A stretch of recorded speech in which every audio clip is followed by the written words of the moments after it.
घरातला फोन वाजतो. फोन उचलला जातो. पलीकडून एक खणखणीत आवाज येतो.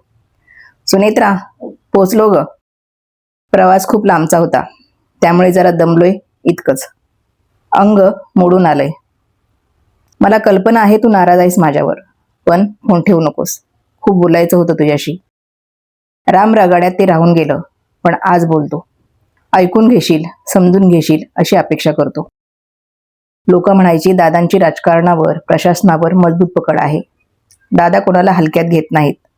पण नियतीवर माझी पकड खरंच नव्हती ग. काय करू, माझा नाईलाज होता. नियतीचा निर्णय मला मान्य करावा लागला आणि इथं यावं लागलं. असो, डोळे पुस.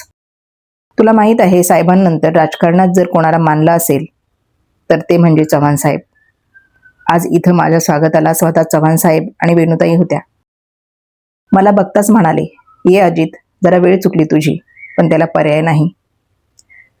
माझ्या खांद्यावर हात ठेवत माझ्याबरोबर ते आणि विनुताई चालू लागले. भरून पावलो ग मी. आम्ही चालता चालता ते मला नव्या प्रदेशाची ओळख करून देत होते. प्रदेश नवा असला तरी ओळखीची माणसं समोर येत होती. अटलजी, सुषमाजी, बाळासाहेब, आर आबा, विलासराव देशमुख साहेब, मुंडे साहेब, पतंगराव कदम, प्रमोद महाजन, बरीच मातब्बर मंडळी भेटली. ते पण मला जरा नाराजच दिसले माझ्यावर, पण होतील नॉर्मल. मी मात्र सगळ्यांशी हसत मुखाने भेटलो. आता काय, रोज भेट होतच राहील. मजे चव्हाण साहेब म्हणाले, एक छोटी विधानसभा चालू करूया तिथं. त्यांचं हे वाक्य ऐकताच एकच हास्य कल्लोळ झाला. तिथून पुढे जरा आलो तर एक प्रयोगशाळा दिसली. आतमध्ये डोकावून बघितलं तर कलाम सर काहीतरी प्रयोग करत होते. हळू आवाजात मी त्यांना हाक मारली. कलाम सर, नमस्कार. त्यांनी मागे वळून पाहिलं आणि म्हणाले, अरे अजीत जी, आप यहाँ?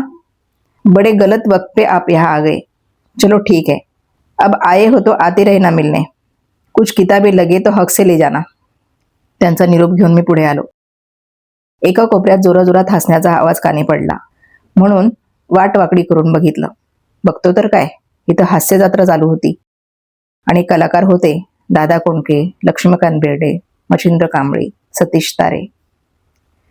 त्यांच्याबरोबर बसलो, खळखळून हसलो, पण मनात सल होती.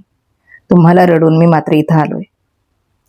एक दादा दुसऱ्या दादाला म्हणाले, दादा, या उद्यापासून आमच्या हास्य जत्रेत. तुमचा विनोदी स्वभाव आम्हाला अनुभवाची संधी द्या. तारे कसे आपल्या विनोदाचे तारे तोडतात ते ऐकायला या. तिथून पुढे आलो. आता बाबांना शोधतोय. अजून भेट झाली नाही, पण होईल. आता आम्ही इथेच आहोत.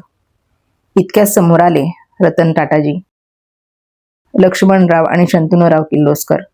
मला म्हणाले, अर्थमंत्री स्वतः आलेत. आता आपल्याला बजेटची काळजी नाही. एक उत्तम व्यवसाय चालू करूया. कानावर मधुर स्वर पडले.